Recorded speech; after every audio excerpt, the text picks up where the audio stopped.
हरे कृष्णा प्रभु जी। हरि बोल। ओम नमो भगवते वासुदेवाय। नमो भगवते वासुदेवाय। नमो भगवते वासुदेवाय। नारायणं नमस्कृत्य नरं चैव नरोत्तमं देवीं सरस्वतीं व्यासं ततो जयमुदीरये। नष्टप्रायेषु भद्रेषु नित्यं भागवत सेवया भगवती उत्तमश्लोके भक्तिर्भवति नैष्ठिकी। कृष्णाय वासुदेवाय देवकी नंदनाय च नन्दगोपकुमाराय गोविन्दाय नमो नमः। ॐ अज्ञानतिमिरान्धस्य ज्ञानाञ्जनच्छलाकया चक्षुरुन्मिलितं येन तस्मै श्रीगुरवे नमः। श्रीचैतन्यमनोभीष्टं स्थापितं येन भूतले स्वयं रूपः कदा मह्यं ददाति स्वपदान्तिकं। वन्देऽहं श्रीगुरोः श्रीयुतापदकमलं श्रीवैष्णवांश्च श्रीरूपं सागरजातं सहगणा रघुनाथान्वितं तं सजीवं साद्वैतं सावधूतं त्रिजनासहितं कृष्णचैतन्यदेवं श्रीराधाकृष्णपादान् सहगणललिता श्रीविशाखान्। हे कृष्ण करुणा सिंधु दीनबंधु जगतपते गोपेशा गोपिका कांत राधा कांत नमोस्ते तप्त कांचन गौरांगी राधे वृंदावनेश्वरी वृषभानुसुते देवी प्रणमामि हरिप्रिये वंच कल्पतरुभ्यश्च कृपा सिन्धुभ्येव च पतितानां पावनेभ्यो वैष्णवेभ्यो नमो नमः। जय श्री कृष्ण चैतन्य प्रभु नित्यानंद श्री अद्वैत गदाधर श्रीवासादि गौर भक्त वृंद। हरे कृष्णा कृष्णा कृष्णा हरे हरे, हरे राम राम राम हरे हरे। नमो विष्णुपादाय कृष्णप्रेष्ठाय भूतले विष्णुपादाय कृष्णप्रेष्ठाय भूतले श्रीमते भक्तिवेदांत स्वामी नाम नमस्ते सारस्वती गौरवाणी प्रचारिणी निर्विशेष शून्यवादी पाश्चात्यं करोति वाचालं अंगुं लंघयते गिरिं यत्कृपातमहं वन्दे श्रीगुरुं दीनदारिणं परमानन्दमाधवं श्रीचैतन्य ईश्वरं। हरि ओम सत्। हरे Krishna. So thank you all, dear devotees, for joining. Before I forget, just a reminder, gentle reminder, tomorrow is Ekadashi fasting. At least in Malaysia, I'm assuming it's the same. It's there in India as well. So gentle reminder. So we are continuing our discussions on the Srimad Bhagavat, especially on the Bhagavat cosmology. And I hope you are both amazed and enthused and inspired with the wonderful information which Shukadev Goswami is sharing with us to give us a model of the universe beyond that which is simply perceptible to the gross senses. If we were to rely on our knowledge purely on the basis of what we can see and hear, which is the modern scientific method, of course that has its own value also. But if we rely exclusively on that, especially to get knowledge, even on material subjects, which are beyond the realm of our sensory perception, then we will remain bereft of that knowledge. So great souls who have access to that knowledge, either because of their advanced consciousness or because they've heard from great authorities, they are kind enough to share their wisdom, this knowledge, this information, which gives us a better appreciation of the beauty, the complexity of the creation, and a greater appreciation of the glory of God. Krishna says in the Bhagavad Gita, he who actually understands the glory of the Lord, truly, of course, truly we cannot understand fully, but at least we start realizing how great God is, Prabhupada will say, then we will but naturally fall in love with it. Because where it is that God is not perceivable, a person of advanced consciousness realizes Everywhere he sees Krishna, because he sees that nothing is disconnected from him. Everything is a manifestation of his energy on one hand, both material and spiritual. And also all wonderful, amazing things are manifestation of his opulences. That's in Bhagavad Gita chapter 10, chapter 9, and chapter 7, and so many places. The various vibhutis and opulences and manifestations of the Lord's energies and opulences are given, and that helps us remain Krishna conscious even as we go about doing our day-to-day activities. That is what we are looking for. Our job is not to separate our lives into material and spiritual. Now I'm in my material life. Now, this time, now I'm switching to spiritual life. Then I have to get back to my material life. Initially, we may have that kind of a consciousness. But as a person makes advancement in Krishna consciousness, begins to slowly understand and appreciate the fact that nothing is divorced from Krishna. In fact, Krishna emphasizes this truth in the Bhagavad Gita. He says, everything is in me and I am within everything. He who realizes this truth, I am in him, he is in me, and he is never lost to me. So this is the vision which we are aspiring to develop. That we can see wherever we see. What is there other than Krishna? In other words, what is beyond Krishna? That is what we mean. It doesn't mean a pencil is Krishna. It means the pencil is within Krishna. It is a manifestation of his energy. So we can be reminded of Krishna in every situation, in every circumstance. Anyway, so we are continuing our exploration to understand this topic. So all this while, we were discussing the higher planetary systems.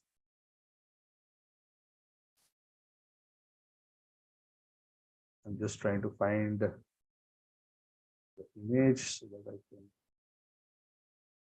simply go back.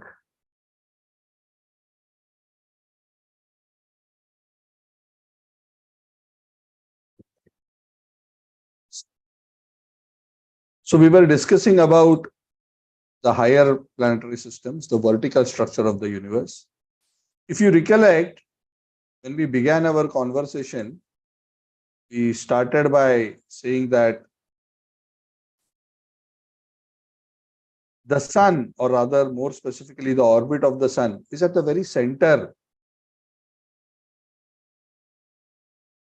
of the universe, correct? The universe is around 500 million yojanas diameter, 250 million yojanas up above the sun and 250 million yojanas below. The sun is at the center. Even though the sun is almost, its orbit is around the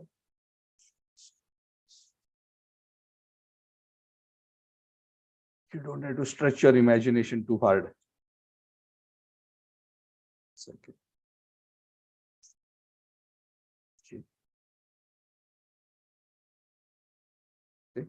This is visible. So this is the sun. This is not showing the full universe, but just so that you get an idea. Sun is at the center.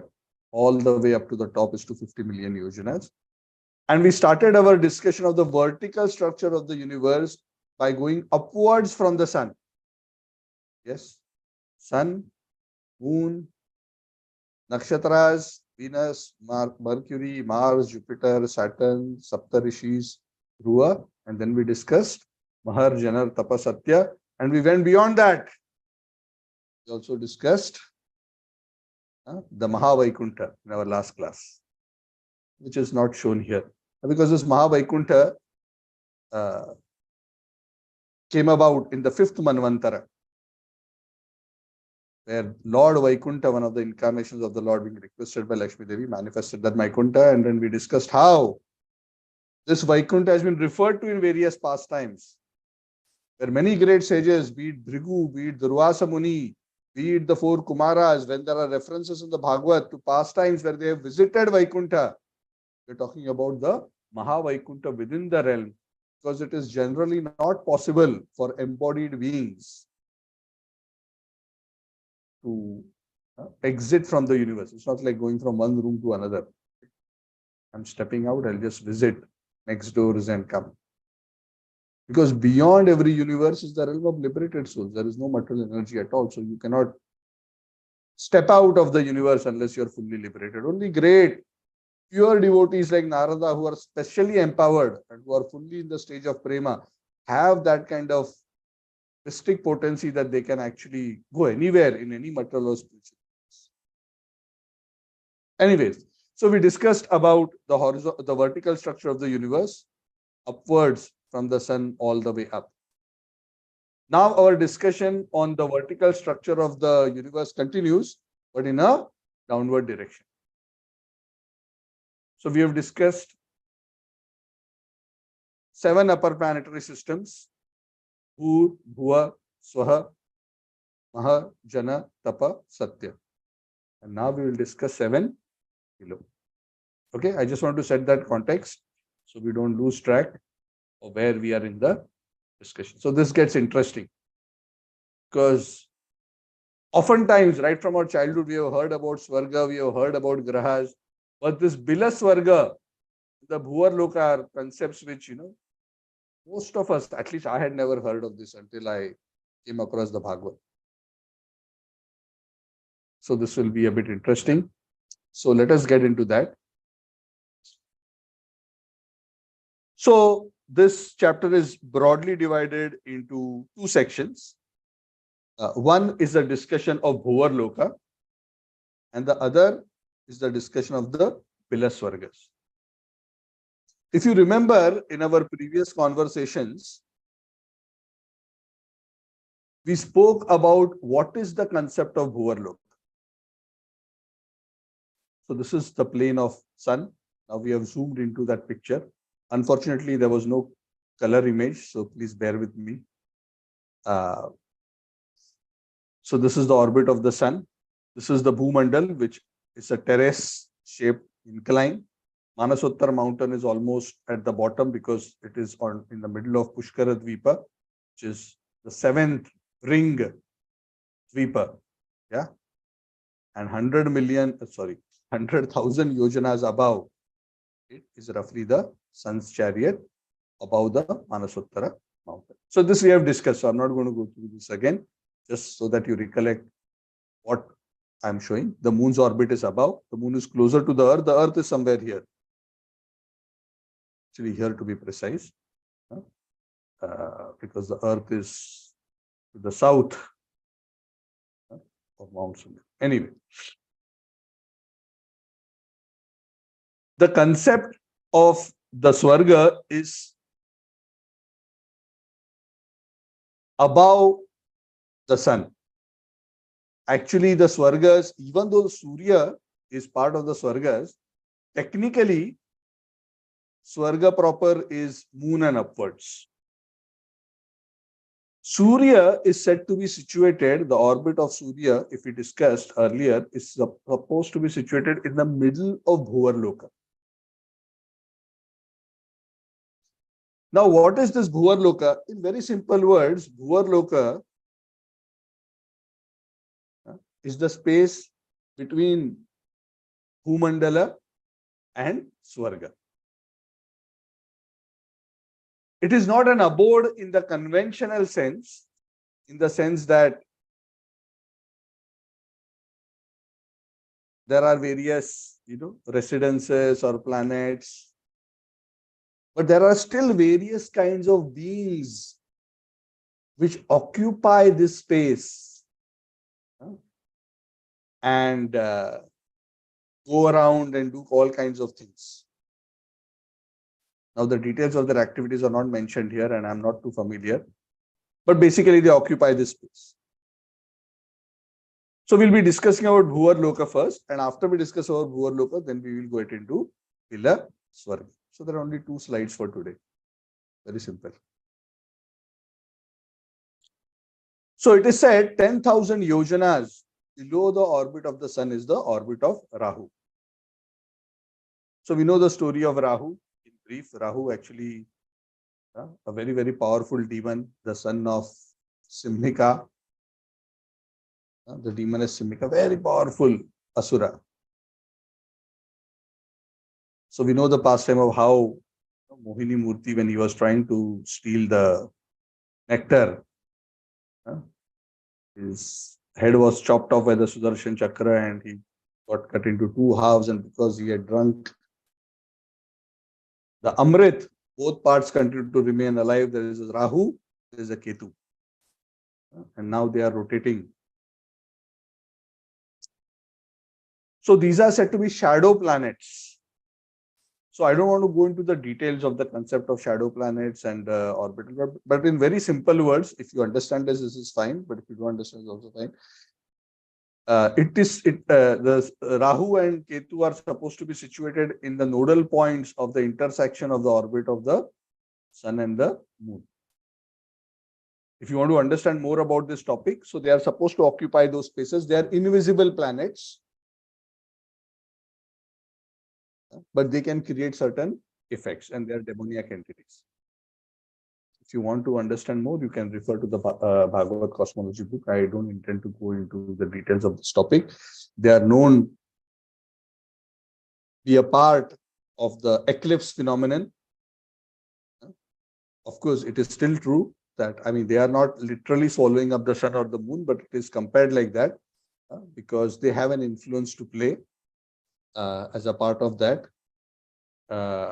Yes, of course, our modern understanding of the eclipse is also correct, which is the shadow, depending on what we are speaking. Either the moon comes between the earth and the sun, or vice versa. So based on whether the moon is eclipsed or the sun is eclipsed. Anyway, so I don't want to go into the eclipse topic in great detail. One thing noteworthy about Rahu and Ketu is all other planets are rotating clockwise. Rahu and Ketu are the other way around. So even on our charts, Janma Kundali, all planets are going in one direction. So this is the nature of the demons. Ya Nisha Sarvabhutanam Tasyam Jagarti Sanyam. What is day for the devotees is night for the demons, and what is night for the devotees is day for the... What that means that their lives are very opposite. They'll do exactly opposite. The devotees are aware to spiritual realization and dispassionate towards material affairs. But demons are disinterested in material affairs, spiritual affairs, but totally attached to material affairs. Even if they do any show of religion, it is just a show for material pursuits. Anyway, so Rahu and Ketu are going on. So their orbit is around 10,000 yojanas below. Further 10,000 yojanas below the orbit of the Rahu, said to be the realm. Now, when I'm saying below, I'm measuring the distance from the orbit of the sun. Again, just to remind you, the distance between this point and the lowermost, almost lowermost point of Bhumandal is around 100,000 yojanas. Of course, this distance is not constant. As you go up towards the inner dvipas, they are going up, up, up. Obviously, the orbit of the sun itself also doesn't remain the same. It also goes up and down. Okay, so this is obviously a static view. So this is not exactly always like that, but generally in this space, it is said 10,000 yojanas below the orbit of the sun is Rahu, and a further 10,000 yojanas below is the abode of the Siddhas, Charanas, and Vidyadharas. Siddhalok, Charanalok, Vidyadhara. So these are all semi-divine. They are called as Upadevas. They are not in the heavens, but they are more opulent and more enjoyment ability than Mandal. The special characteristics of these beings is that they have various kinds of mystic powers. They are able to practically travel all over, and that's why perhaps they are in this Bhuvarlok region where they are freely able to travel with their mystic powers practically to a a lot of places. So this whole area actually is Antariksha. Antariksha. If you remember the concept of Antariksha, we said that below the heavens, all the way when you come down, all the way to the earth, up to the point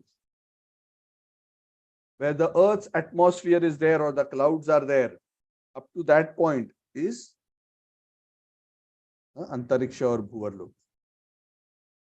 Or in other words, if you say where does Bhuvarlok end from a sky perspective, because we don't go into Bhuvarlok just by standing on the terrace of our 30-story building. You cannot say, oh, I'm in the terrace, so I'm in Bhuvarlok. No. Bhuvarlok starts or Antariksha starts only beyond the region, the Bhagavatam and the other scriptures say, beyond the region that the highest of the birds can fly. The eagles and highest of the birds they can fly, which essentially means almost the entire region up to which the earth's atmosphere extends is all considered Bhumandal.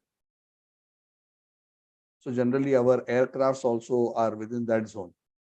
Maybe slightly up, down, maybe plus, minus, but generally, so it's not that we, go into Antariksha when we take a air flight. Only vehicles like Chandrayaan who actually exit the Earth's atmosphere and go into space proper, beyond the atmospheric regions, are said to be in the Antariksha. So this space below the heavens and above the Earth's atmosphere in general is the Bhuvarlok. So the Siddhas, Charanas, Vidyadharas are residing a little below the region of the Siddhas, Charanas and Vidyadharas. Is said to be the region of the Yakshas and the Rakshasas. Now the Yakshas and the Rakshasas are not as divine as the Siddhas and Charanas. Yakshas are said to be very powerful, semi-divine beings. They are actually usually the associates of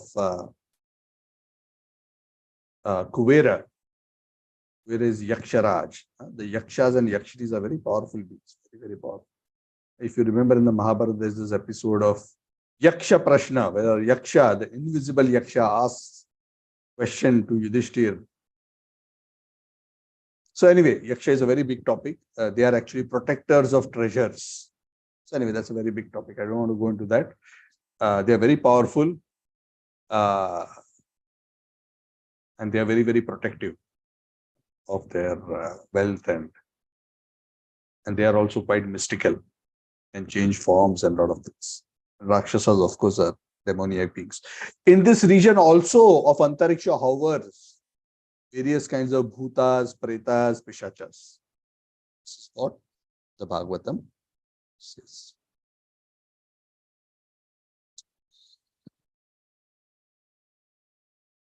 So this is briefly what the Bhagavatam describes of the Bhuvarloka or Antariksha.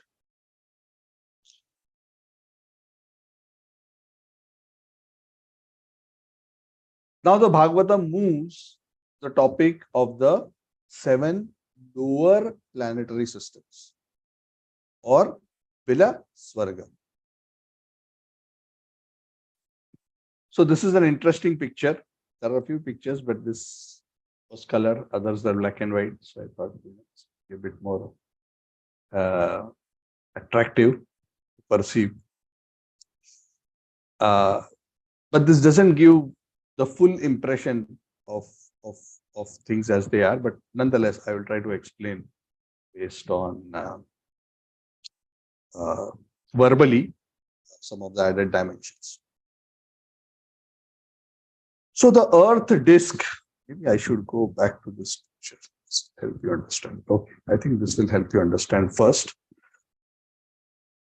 This Bhumandal, which looks like, it's a circular disk, but inclined.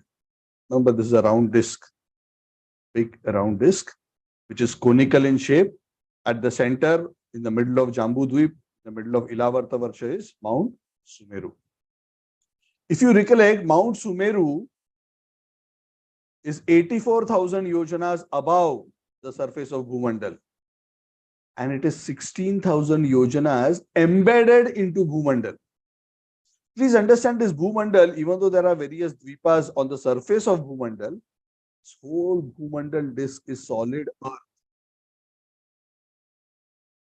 Because there are oceans because of the chariot tracks which are formed here. But other than that, this whole disk is solid earth element, which is supported underneath by Shesha and the Diggajas. All the Diggajas and one of the hoods of Lord Shesha. So we'll come to that topic later. But what I wanted to emphasize is, because it's not very apparent in the other picture, is that the 7 lower planetary systems, Atal, Vital, Sutal, Talatal, Mahatal, Rasatal, Patal, and below them the hellish planetary system, these blue dots, they are 28 hells. This 28 hells is a chapter by itself, is the next chapter. Bhagavatam wants to make sure the hells are described sufficiently in detail, so anybody who is not following the path of Dharma is clearly warned about the consequences. So that's a discussion for our next class. But our discussion for today's class will focus on these planetary systems. Do note that all these planetary systems are inside the earth. Inside. Terrain means the land and subterranean means under the land or under the earth. So the subterranean planets or the Bila Swarga. What does the word Bila mean? For example, for a snake, say the snake Bila, Sarpa Bila. What does the Bila mean? It is a hole. House. House. What is the right word for the home of a snake? Bill. English. Oh, that I don't know. Hole. Snake hole. Yeah, it's a snake hole. So the snake has a hole, which is, Bila means a hole.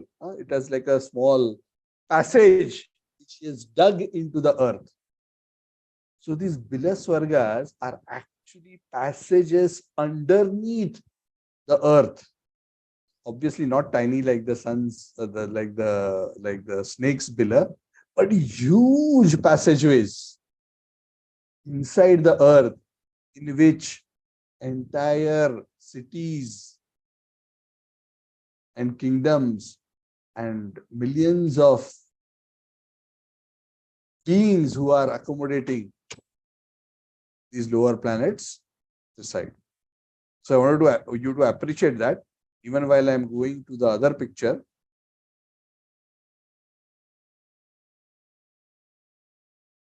That all these lokas are, everything is actually inside the earth.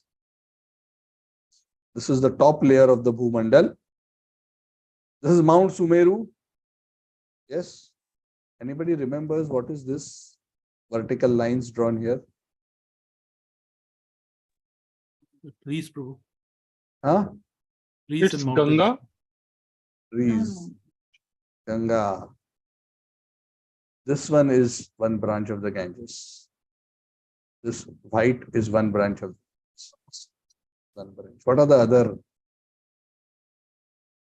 You know, there are so many filament shaped mountains surrounding the Mount Sumeru. This was discussed in the Ilavarta Varsha class. Anyway, so I was just checking your memory. So this is Mount Sumeru. What this diagram is trying to show is Mount Sumeru, even though it is 86,000 yojanas, it's not written here, 86,000 yojanas above the surface of Bhumandal, it has 16,000 yojanas, because the total is 100,000 yojanas of this golden mountain is embedded into the Bhumandal, is embedded into the earth. Just like a building, goes inside the earth as a foundation, right?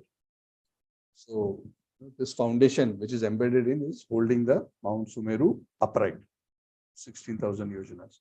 Below these 16,000 yojanas, these various planetary systems begin. Each of these planetary systems is said to be 10,000 yojanas in height, in width. You can almost imagine the region of each of these planets be a cube of 10,000 by 10,000 by 10,000 yojanas. Okay? Height, width, and breadth. Okay? This is obviously a two-dimensional figure, but you can imagine cubes, 10K into 10K into 10K, roughly. Obviously, it is not an abode which is, literally a cube, but in this region, there are various subterranean passages which go in this area. I don't have a diagram for that. Within which various kinds of cities are situated and various kinds of living beings are there. Now, who is residing in each of these abodes and what are the special characteristics? I'll come to that later. But initially, the Bhagavatam gives a general description of these Bila Swargas. So this is 10,000, 10,000, 10,000 like this, 7 abodes.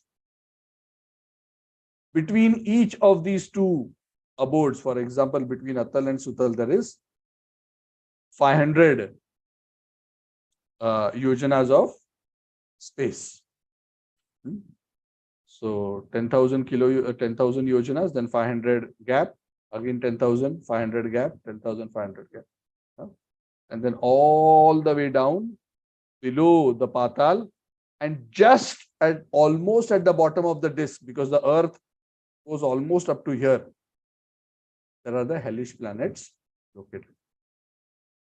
So this is all inside the earth. Not earth meaning our earth. I'm talking about Bhumandal. Okay? So please don't start digging in your courtyard. I want to go to Bila Swarga. The description is so exciting. Sorry, you're not going to find anything. Or at least you may find something, but at least you will not get here. I don't know where you will get.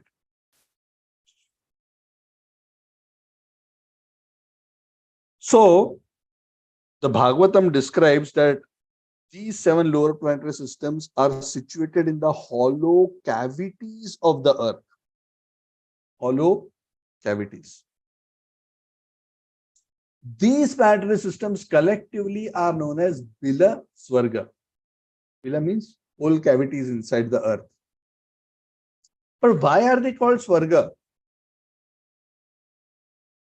They are called Bila Swarga because they are also materially extremely opulent and enjoyable places to stay. Inside the earth, in these cavities, there are beautiful cities with beautiful palatial houses, gardens, plants, birds. Extremely, extremely opulent with first-class facility for sense enjoyment.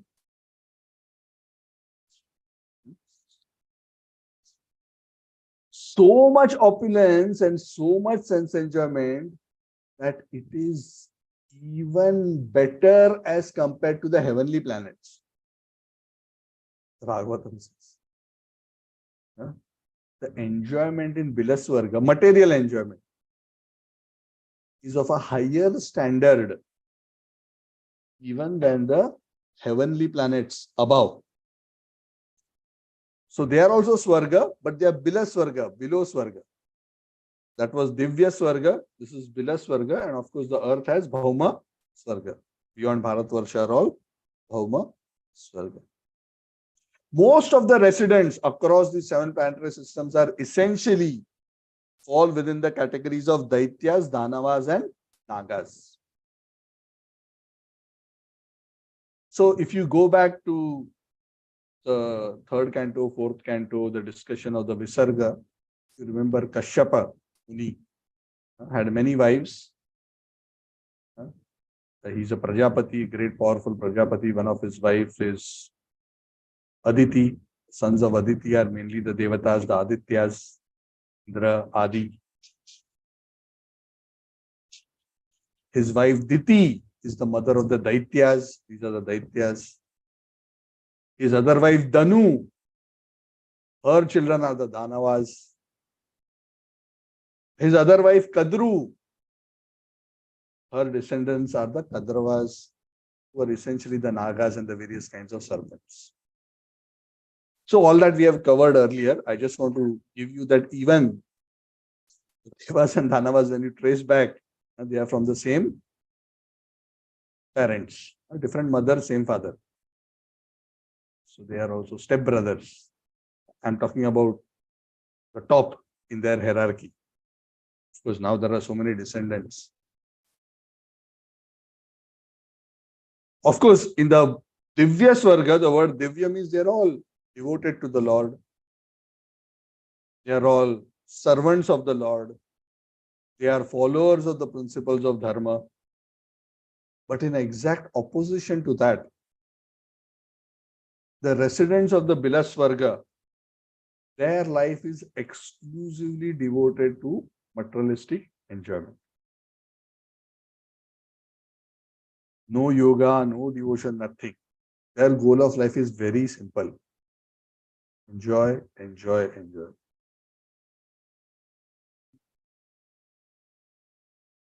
So you're not going to find sadhus. You're not going to find devotees there. Everybody there are householders. They are engrossed in family lives. And they are fully engaged along with their wife, children, family members in enjoying material, illusory life. Maya Vinoda. And in an unimpeded way. Unimpeded means nothing is going to bother them. And I'll tell you what that means, nothing. Actually, there is nothing like nothing, but almost nothing. And I'll just describe that why the Bhagavatam mentions like this, that there is practically no impediment. So there is a mention that there is a great Danav known as Maya Danav. Now, Maya Danav has been referred to in various pastimes across the scriptures, even in Mahabharata is mentioned. His help was taken by Maharaj Yudhishthir also, make the Indraprastha palace.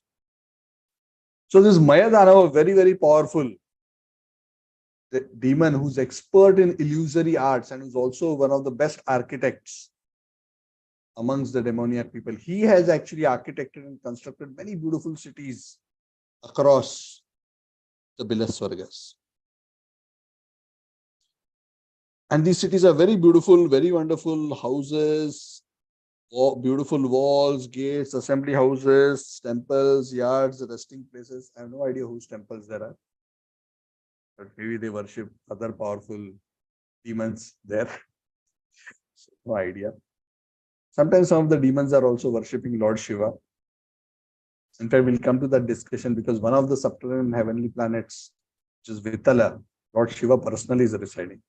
Maybe they are worshipping. Most of the demons, they worship Lord Shiva.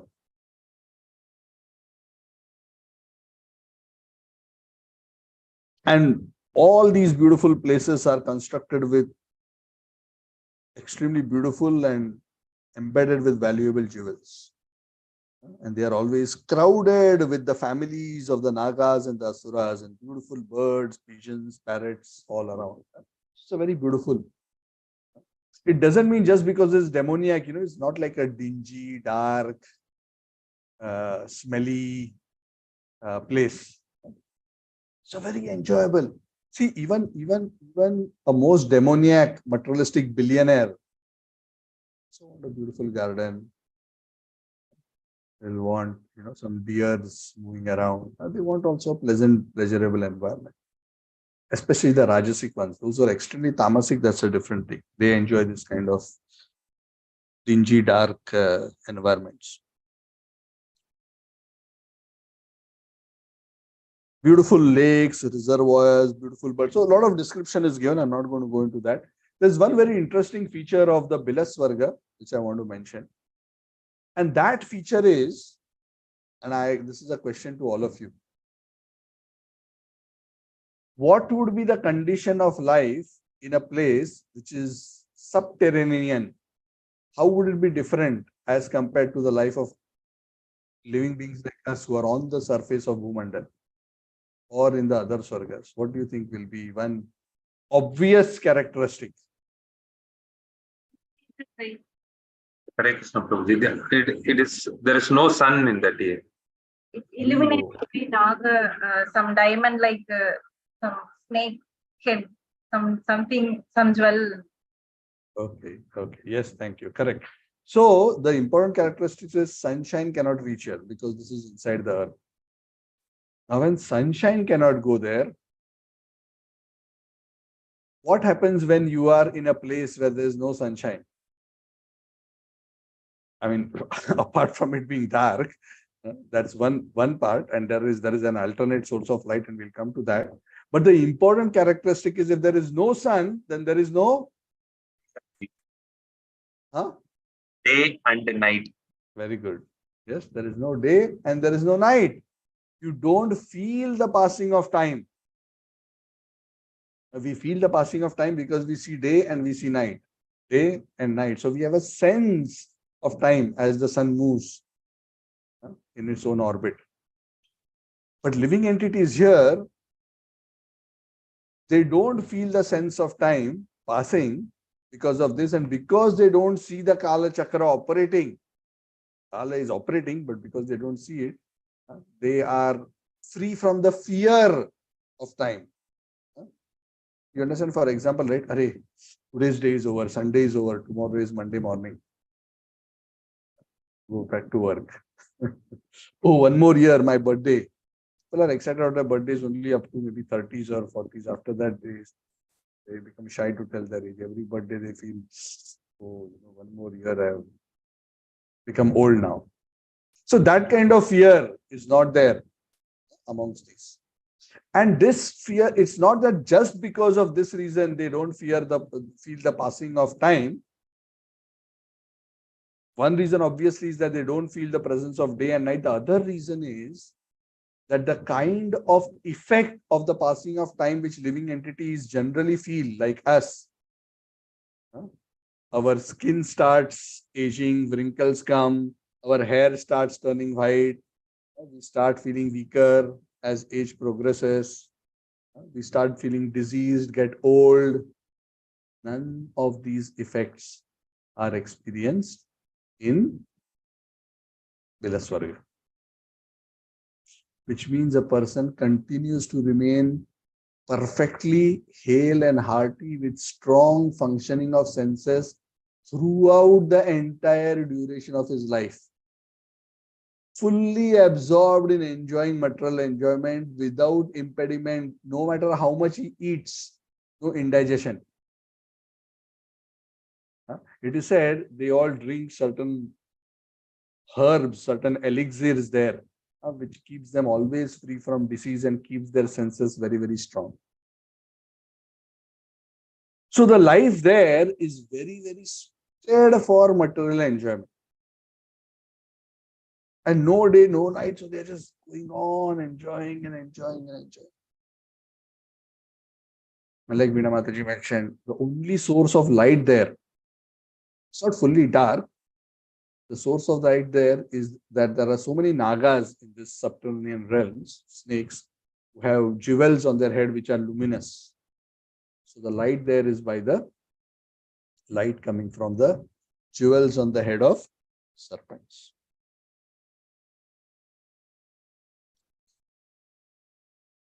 So no disease, no wrinkling, no old age, no foul odors, no perspiration, no fatigue, no discoloration of the body. They don't even experience anxiety or disease.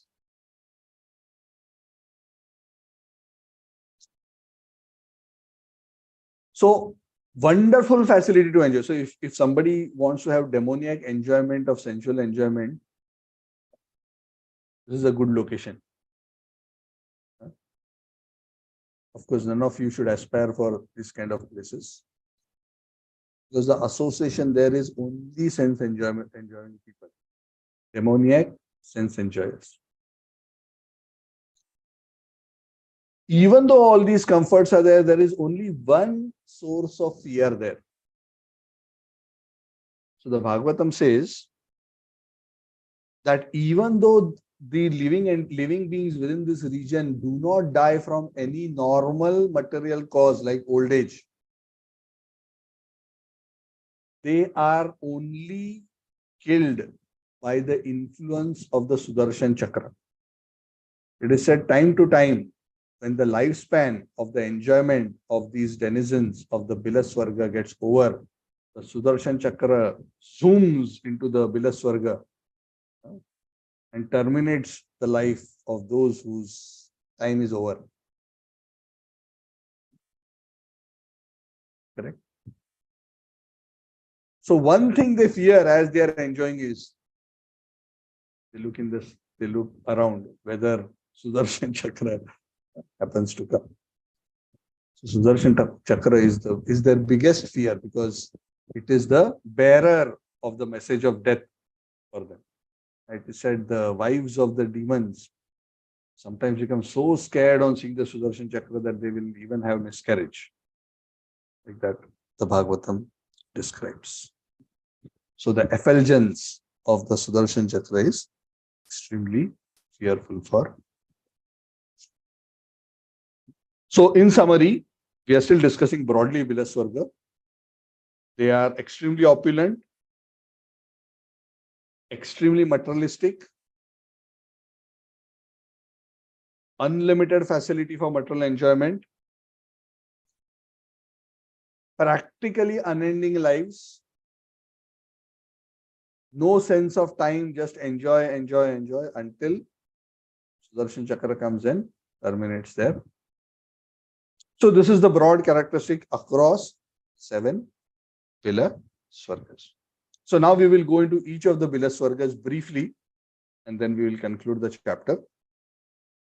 So the first planet immediately below the Mount Sumeru, the Bila Swarga, is Atala. So in Atala, one of the sons of Mayadana, whose name is Bala, he resides here. And he is also very expert, just like Mayadana is very expert with mystic opulences. It is said Bala Dana has also created various kinds of 96 categories of mystic powers. Let's stop this because I don't think we need to refer to this diagram again. We'll just be going sequentially through each of these Swargas, so you don't need to refer to this diagram.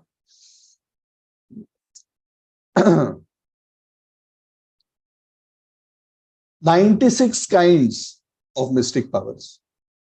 And these are not very powerful mystic powers, but certain small mystic powers. Sometimes, Prabhupada says, certain materialistic yogis or tantrics who are on earth also worship these demons to get these kind of magical powers, so that they can also show some little magic here and there to attract people and cheat them. Prabhupada says. It is said that this Baladana, from his yawning, he created 3 kinds of women who occupy this Atala planetary system. They are of 3 categories. One is known as Swairini. These are the women, all of them are materialistic women. They marry men from their own group or caste.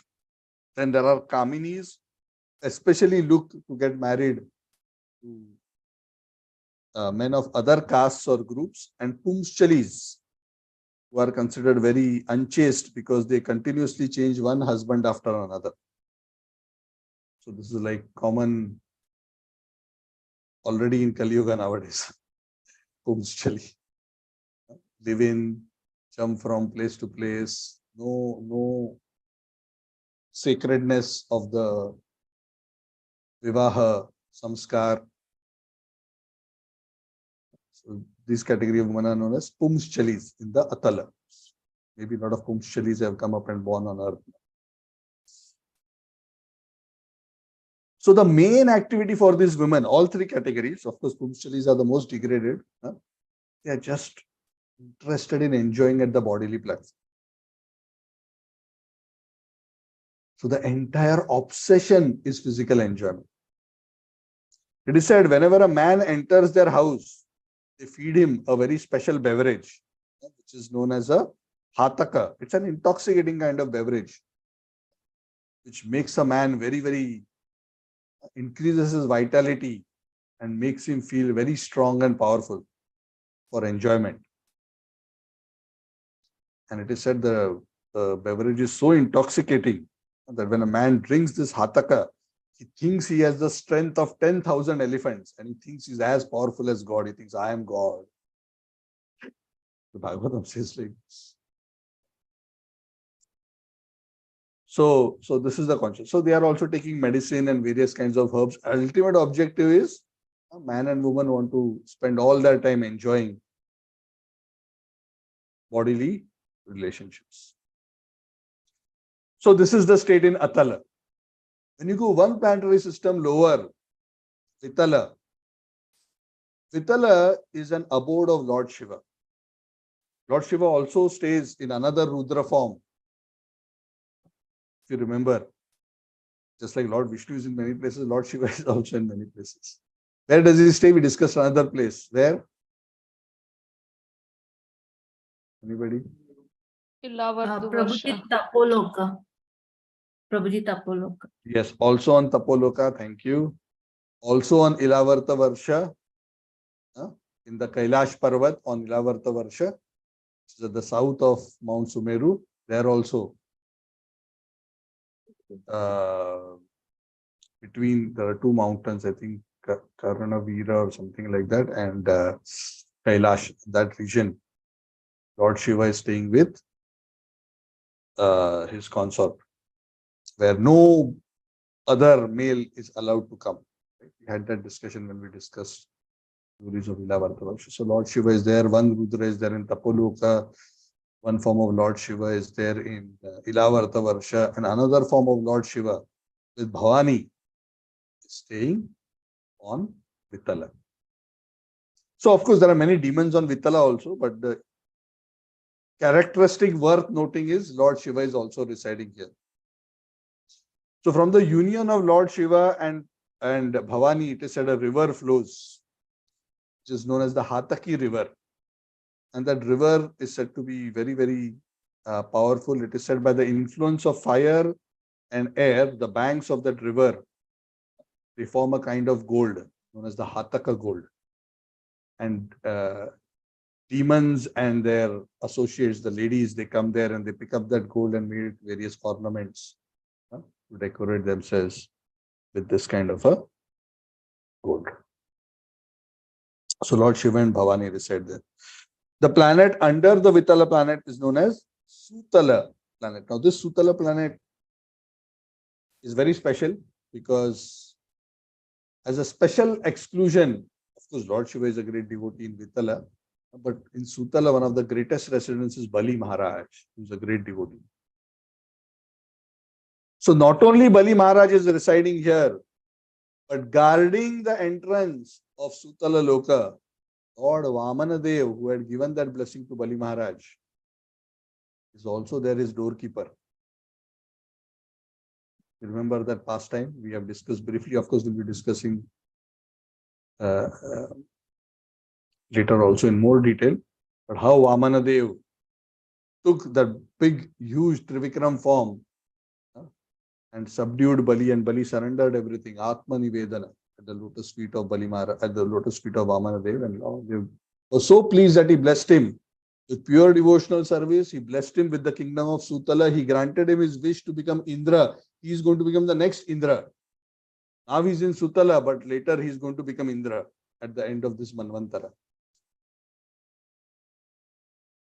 So right now he's in Sutala. And to protect him, to make sure nobody disturbs him, Vamanadev became his doorkeeper. The scripture said one time, Ravan, the great powerful demon Ravan, came to attack Bali Maharaj.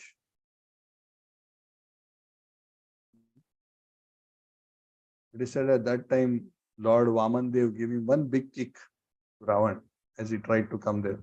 With his toe, with the touch of the toe of Ravan, of Lord Vaman, Ravan was thrown away thousands of yojanas away. And then he never bothered to look towards Sutala Loka.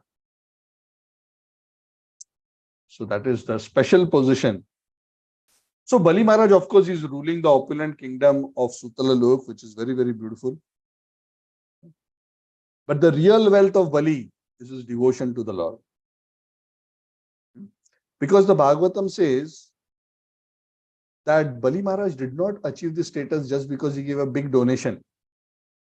Sometimes, people become proud. I gave 10 crores, I gave 100 crores, I give this. So you cannot purchase the Lord by giving, because it anyway belongs to the Lord. What can we give? Correct? It's just like, the father gives pocket money to the child. And from that pocket money, if the child takes some little part of it and gives back to the father, take this money, I give you money. Father will be amused. My money only you are giving. Where is your money? But if it is given out of love, the father appreciates. So Vamanadev was pleased by the love, by the surrender, by the Atman Nivedana of Bali Maharaj. Not just the offering of the 3 words. Because Bali Maharaj realized that this is the real wealth. He was wondering, Bhagavatam says, Bali Maharaj was wondering, what is this Indra? This Indra doesn't really understand anything. This Vamana, who's the Supreme Lord himself, rather than asking Vamana for pure devotional service, he's your brother. Vaman and Indra are both sons of Aditi. Your brother, rather than asking for pure devotional service, this Indra is going to Vamana to ask him to come to me to beg for kingdom. So even though Bali Maharaj was born in a demoniac family, because he's the grandson of Prahlad Maharaj, he had inherited that devotional inclination. He never thought himself as great as Prahlad. He would think of himself as, but he cherished the ideal of Prahlad. And he could understand this. Indra is not very intelligent. When he could have asked for pure devotion, he asked the Lord to come to me to beg for. So he said, good, let me take the opportunity. I will give the kingdom. Indra, you take the kingdom, give me pure devotion. So, sometimes demons can be smarter than the devatas if the devatas are karma mishra bhaktas. Not all demons, we are talking very specific cases. These are very special great souls. Exceptions. Vibhishan, Bali Maharaj. These are special exceptions. Because sometimes great souls, because of certain circumstances and karmas, become born in a family of demons, but they are not demoniac. They are born in the family of demons. But they are great devotees. So Bali Maharaj was such a pure devotee. He was never concerned about the opulence, but nonetheless, the Lord blessed him with all opulence when he surrendered everything. So one is never a loser when one surrenders everything to the Supreme Personality of Godhead.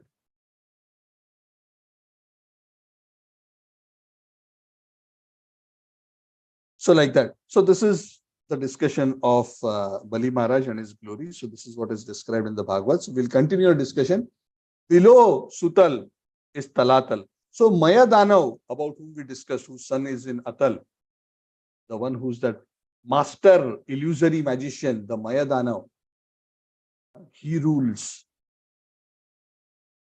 in Talatal. He's the king of the Danavas, the main leader. And he ruled 3 cities in the Talatal region, Tripura. At one time, he and Lord Shiva had some conflict, and it is said Lord Shiva burned down these 3 cities. And that's why sometimes Lord Shiva is referred to as Tripurari, because Tripur of Mayadanav he burned. And later Mayadanav repented, and then he worshipped Lord Shiva and he pleased Lord Shiva. And then after that, Lord Shiva also became merciful to him and he regained his kingdom. And he is protected by Lord Shiva after that. he falsely thinks that he'll be safe from the Sudarshan Chakra because he has now taken shelter of Lord Shiva. But at least as of now, he thinks that he's safe. But Sudarshan Chakra, will get to him when his time comes. Below Talatal is Mahatal. It is said many angry, multi-hooded snakes stay in Mahatala. They are all descendants of Kadru. Some of the names of some of these snakes are Kuhaka, Takshaka. Takshaka? Takshaka is the snake from Mahatal who comes up and bites Parikshit Maharaj and kills him. This Takshak is from Mahatal. Kuhako Takshakova. Kuhaka, Takshak, Kaliya, Shena. They are all from Mahatal. And they are also surrounded by their wives, children, enjoying materialistic life. And the thing that they fear in Mahatal, besides Sudarshan Chakra, is Garuda. Because Garuda is fond of eating snakes. So sometimes for breakfast, lunch, dinner, Garuda may just swoop into Mahatal and pick up a few and go. Below the Mahatal is Rasatal. Rasatal is the place where the demoniac sons of Diti and Danu, which means the Daityas and the Danavas, stay. In general, they are known as the Panis, Nivata Kavacha, Kaleyas, and the Hiranya Puravasis. So the various categories. Not much detail is given here of what each of these characteristics represent. So I'm unable to give much more description, but these are common terms which are in many other scriptures as well. They are all very demoniac. They consider themselves enemies of the Devatas. They are also residing in various hole-like cavities.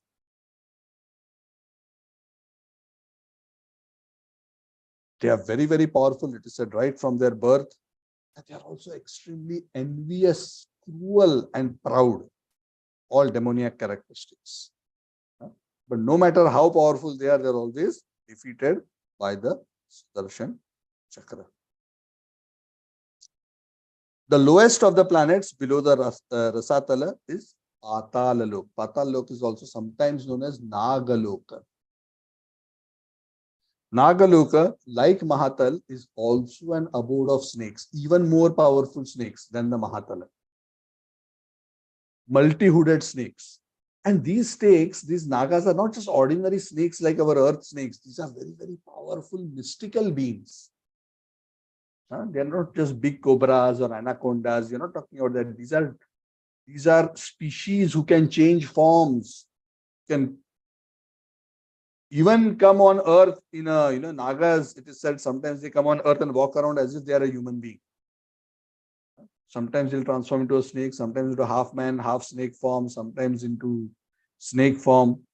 They have various kinds of mystical abilities, the Nagas. They come from Nagalokas. The names of some of these very powerful Naga leaders are Shankha, Kulika, Mahashankha, Shveta, Dhananjaya, Dhritarashtra, Shankachuda, Kambala, Ashvatara, and Devadatta. But the chief amongst them is the very, very famous snake known as Vasuki. You heard of the name of Vasuki? Anyone knows in which pastime Vasuki was involved? The churning of ocean. Samudra Manthan? Yes, very good. Yeah. So he was engaged in the Samudra Manthan, Vasuki. So he's from Nagalok, Patala. And they all have many heads. Also, they are also the characteristics of snakes is they are proud, envious, and angry. Typical demoniac characteristics. So that's why when you see a person who's always irritated, angry, hissing like a snake, they're compared to snakes, because that is the nature of snakes. It is said they have many hoods. Some have 5 hoods, some have 7, some have 10, 100, or even 1,000. And these various multi-hooded snakes have various valuable gems on their hoods, which illuminate the caves of Patalaloka. So thus concludes the description of the Subterranean heavenly planets. Please remember, these are materialistic places. These are not places which we aspire to go. So I hope I have not encouraged any of you If you want to enjoy material opulence, better you go to Divya Swargas, because at least you can associate with devotees. Okay, I'm opening up the floor. Suraj Prabhu is already with his hand up. Yes, Prabhu, you can ask your question. Yeah, Hare Krishna Prabhu. So these Bila Swargas, right? They are created for specific species, right? Because humans, they don't go for those areas, right, Prabhu? Yeah, there will be certain kinds of karmas where one wants materialistic enjoyment, but is not actually interested in serving the Lord or worshipping the Lord. You see, like demons, you talk about Ravana, you see Hiranyakashipu, you see many of these demons. What they do? They also do austerities. They do pujas, they do tapasya. What is their objective? Their objective is not to advance spiritually. Their objective is not to surrender to the Lord. Their objective is not to have self-realization. Their objective is to accumulate credits and powers through tapa to enjoy. So Prabhu, they are also sinful, right? So why are they not sent to hellish planets? And they're given Not so much. necessarily. No, sinful means they are demoniac. What is the meaning of demoniac? No, some of them may be sinful also. But what does demoniac mean? Even those who are materialistic are demoniac. You have to understand this. Yeah. Jarasandha, demoniac. They may perform sinful activities. Who is Asura? Vishnu Bhakta Smrta Daiva Asura Tad Viparyaya. Those who are devotees of the Lord are Asura, and those who are opposed to the Lord are Asura. See, the Lord, even if somebody doesn't want to worship him, if they want to just follow the system and get pious credits and enjoy, God says, okay, I will not bother you. But of course, if you hurt others, then obviously reactions will come. So of course, there is no specific mention here of who qualifies to go here, but generally we can surmise that people who perform material pious credits get materialistic enjoyments, either to tapa, yajna, whatever, but are not devoted. They are just doing that not for any higher purpose.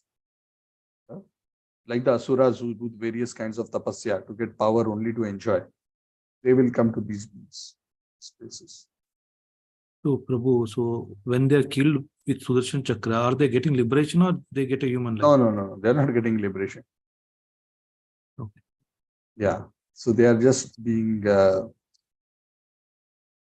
it is not very clear why Sudarshan Chakra actually chops off their head. It looks like Sudarshan Chakra kind of burns them with his effulgence and then they go to another form. That's how it looks like, but I'm not very sure. And last question, Prabhu. So at any point of time, apart from the exception, don't they get chance to enhance further in the devotion? At some point of time, won't they get a chance to move Everybody to the higher gets a chance. Everybody gets a chance. No place is permanent, right? Not even these.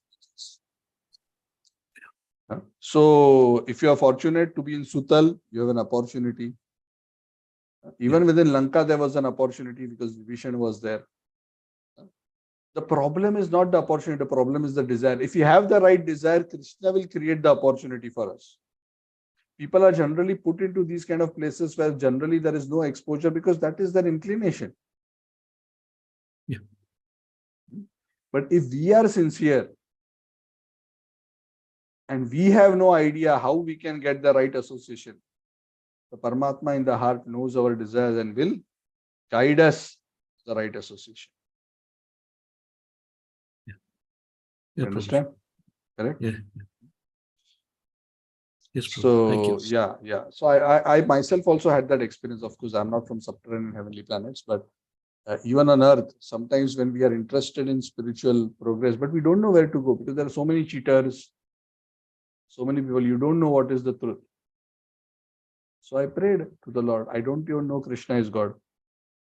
So I prayed that please reveal to me whatever is the highest understanding.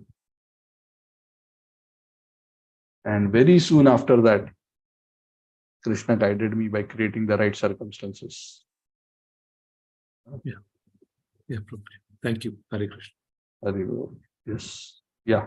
Pooja Mataji. Yes, Prabhuji. Just in continuation, what Suraj Prabhu was asking.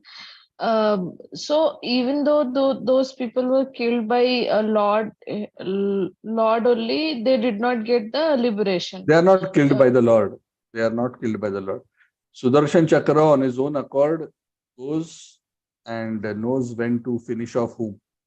So they are not in the category of being personally killed by the Lord. If somebody is personally killed, where the Lord goes and he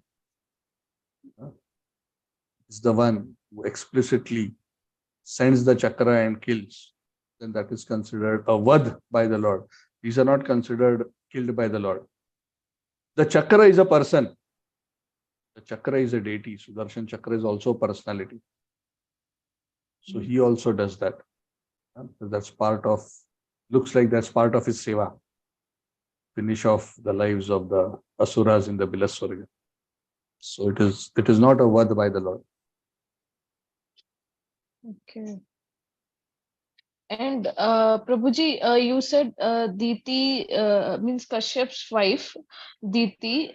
She was having Danav Daitya as a son. So, what is the difference between Danav and Daitya? The Diti's children are known as Daitya. Danu's children are known as Danava. Danu is another wife. Aditi, Diti, Danu, Kadru, and there are a few more, but these are the prominent ones. Kadru's wife are the snakes and the nagas. Children are the and also some other species. Danava, what is exactly the final difference? I don't recollect on top of my head, but the Bhagavatam mentions. But they are both demoniac species. There may be some differences in their physical characteristics and their mentality, but both are demoniac. They're just coming from different mothers. I don't recollect the specific characteristics which differentiate them. But Daityas are the descendants of Diti, and Danavas are the descendants of Danu. Okay, Prabhuji. Thank you. Hare Okay, I'll Krishna. just take one last question. I need to get back to work. Yes, Tarun. Hare Krishna, Babuji. So, Babuji, so what is the difference between Bhoot, Pret, and Pishach when we are seeing that image? There are Pishach are generally kind of vampires. Now that's a very big topic.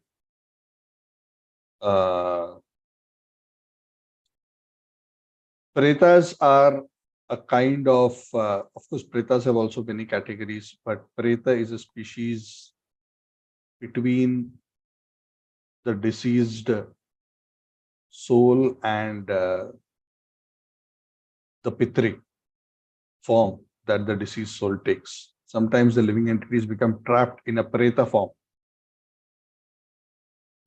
After we exit the body, first we take a Preta form. Then the Preta gradually develops into a body which is suitable for traveling to a higher realm. So all this is explained in Garuda Purana. So there are various kinds of Pretas. I haven't done detailed study of that. But there are various kinds of, essentially they are all various kinds of ghostly forms. Pretas are ghosts. But there are finer characteristics. I am not so conversant on them, on the finer detail, but some of them can actually be quite powerful to influence us in negative ways. So these are common, Bhoot, Pret, Pishachas are common ghostly species which can impact because they're in Bhuvarlok. There are certain tantrics who can use them and engage them, harm us. Sometimes on their own accord also they become and harm us for their own specific purposes, their own attachments to this realm because of any previous associations. So various kind of things are possible. But they are generally powerful, mystical, ghostly species.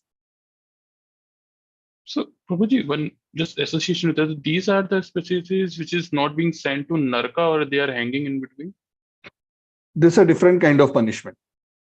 Oh. It's like we are punished here also, no? Mhm. Oh. Not that there is no punishment on earth. So hell, we should understand, is a place of intense punishment for sins which are generally are not easily cleared in other places. It's very intense punishment.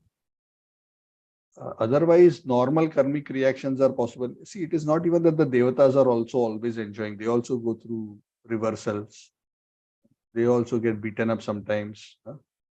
The residents of the Bila Swargas often attack the Divya Swargas. They even drive out Indra and other residents of Divya Swarga from their abodes and capture.